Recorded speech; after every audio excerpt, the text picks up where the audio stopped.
Bonjour à tous, aujourd'hui donc une petite vidéo pour vous expliquer la correction de l'exercice sur le dosage acido-basique du détartrant de cafetière. Alors, on vous disait que la société Melita fabrique et commercialise des cafetières. Dans le carton d'emballage, il y a toujours, avec la cafetière, un sachet de détartrant. Le service qualité de la société Melita veut tester les propriétés chimiques du détartrant. Au dos du sachet, on vous dit qu'il est mentionné que cette poudre contient au minimum 93% de produits actifs. La problématique donc de cette situation, donc on vous dit que votre travail doit vous permettre de valider ou non cette information en utilisant les résultats donnés par le laboratoire d'analyse. Alors, on nous disait que le service qualité veut effectuer, donc pour vérifier cela, le dosage d'un volume de 10 ml de solution de détartrant par une base. La base qu'on utilisera, qui est la base très souvent utilisée en laboratoire, assez facile d'accès et pas très cher, donc la soude, ou son nom scientifique c'est de l'hydroxyde de sodium, de concentration, donc on vous disait ici, à 0,1 mol par litre. On vous demandait donc de compléter le schéma de dosage ci-dessous, avec les légendes suivantes, donc soude de concentration 0,1 mol par litre, pH mètre lié à la console d'acquisition, agitateur magnétique avec barreau aimanté et 10 ml de solution de détartrant à tester.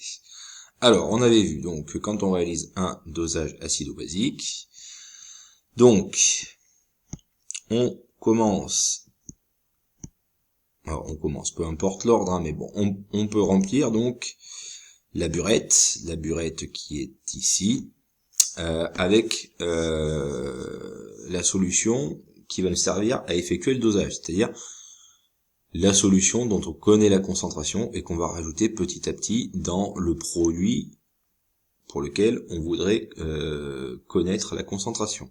Donc ici, sachant que ce qu'on veut tester c'est le détartrant, on sait qu'on va rajouter donc dans la burette de la soude de concentration 0,1 mol par litre. Ensuite, dans le bécher qui est là, du coup il faut toujours mettre la solution qu'on veut tester. Ce qu'on veut tester, c'est le détartrant, parce qu'on voudrait connaître quelle est sa concentration. Donc ici, on vous dit qu'on va en mettre 10 ml de solution de détartrant à tester. Dans cette solution, souvent on rajoute un peu d'eau pour que l'électrode, quand on va la plonger, qu'elle ait bien la possibilité d'être totalement immergée, et ceci sans toucher le barreau aimanté qu'on va mettre à l'intérieur pour faire l'agitation. Donc en dessous, ici, vous aviez l'agitateur magnétique avec barreau aimanté. Et enfin, pour mesurer le pH directement et l'envoyer à l'ordinateur, on a un pH mètre, donc cette sonde-là, qu'on va introduire à l'intérieur de notre solution à tester et qui va être liée à la console d'acquisition, de manière à pouvoir effectuer un suivi du pH en fonction du volume de soude qu'on va pouvoir verser dans notre solution à tester. Voilà pour ce schéma. Alors, on vous donnait la courbe qui avait été obtenue lors de ce dosage. Donc, on a bien une courbe de dosage d'un acide par une base, parce que ça va dans ce sens-là. Ça part de quelque chose d'acide et ça monte progressivement pour, ici, monter ensuite fortement dans une zone particulière dont on a parlé, qui s'appelle l'équivalence.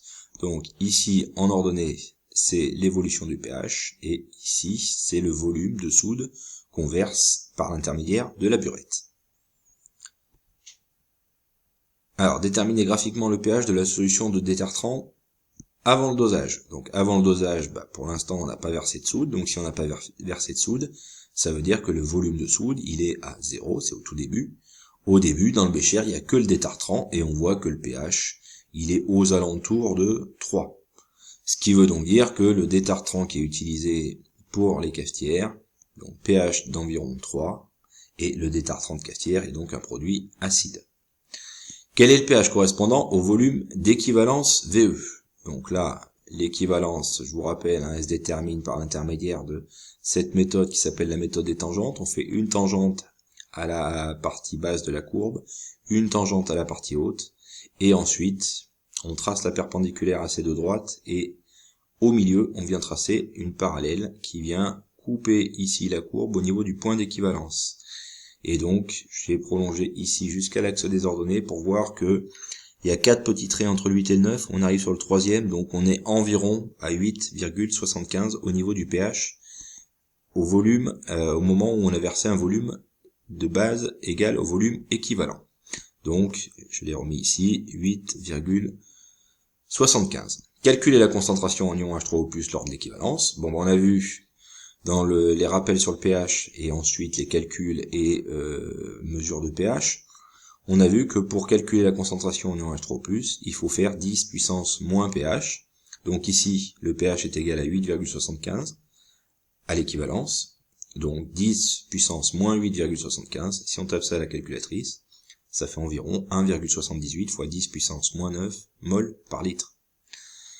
Question suivante, déterminer graphiquement quel est le volume de base, donc de soude, versé à l'équivalence. Donc là, pareil, je reprends mon graphique, sauf que cette fois-ci, je pars du point d'équivalence, et ce que je veux savoir, c'est le volume de base, donc je vais cette fois-ci verticalement jusqu'à l'axe des abscisses pour voir qu'on arrive exactement sur le trait du milieu entre le 12 et le 14, ce qui nous fait un volume équivalent de 13 millilitres. C'est le volume de soude qu'on a rajouté pour arriver à l'équivalence. Je vous rappelle, ici, donc le détartrant est acide, petit à petit on rajoute de la soude.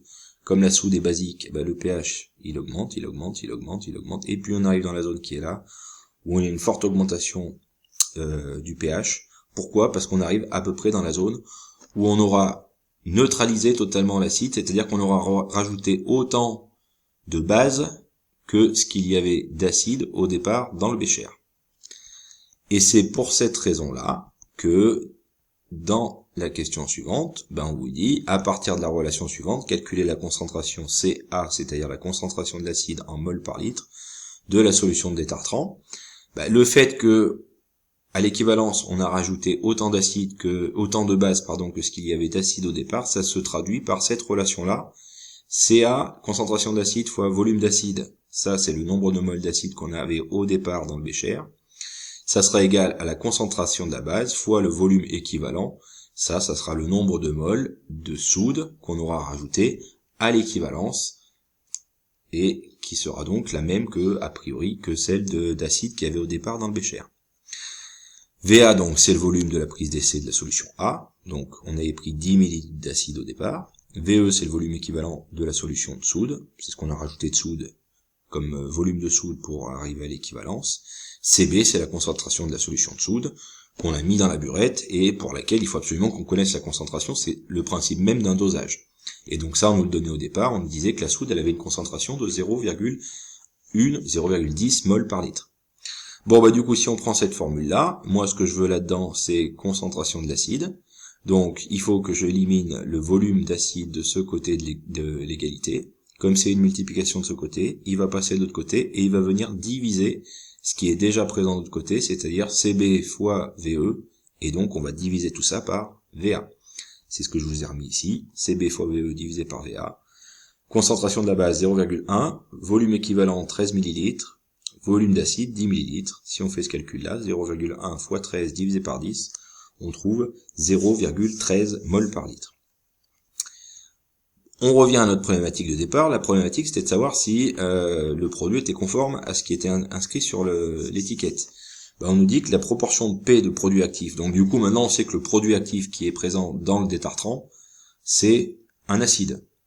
Bon, vous avez peut-être déjà vu des gens qui aussi nettoient leur cafetière avec du vinaigre. Pourquoi du vinaigre? Parce que c'est un acide et que cet acide, ça a des propriétés de détartrage par exemple des cafetières, ou de pas mal d'autres appareils. Alors, la proportion P de produit actif dans la poudre du détartrant est donnée par la relation suivante. Donc, P, la proportion, est égale à la concentration de l'acide fois grand M, qui est la masse molaire de cet acide, divisé par 10. Calculez cette proportion, sachant que la masse molaire M de l'acide présent dans ce détartrant est M égale 72 grammes par mol, puis exprimer ce résultat en pourcentage. Donc, je remplace dans ma formule, P égale Ca, donc concentration d'acide, 0,13 mol par litre, fois M, la masse molaire, 72, divisé par 10. Si je tape ça à la calculatrice, j'obtiens 0,936, soit en pourcentage, je décale la virgule de 2 rangs, ça fait 93,6%. Comparer ce résultat à l'information donnée sur le sachet et conclure. Donc je vous rappelle que notre problématique de départ, c'était de pouvoir vérifier ce qui était inscrit sur le sachet. Et sur le sachet, il est marqué il est mentionné que cette poudre contient au minimum 93% de produits actifs, donc d'acide. Bon ben, au minimum, ça veut dire qu'il faut, si elle respecte la norme, qu'il y ait plus de 93% de produits actifs, de principes actifs. Ben, elle est bien conforme, parce qu'on a 93,6%, donc 93,6 c'est bien supérieur à 93, donc la poudre fournie, en conclusion, doit contenir au minimum 93% de principes actifs. C'est bien le cas, car elle contient 93,6%. Et là, je m'étais trompé. Voilà pour la correction. Allez, bon courage à vous.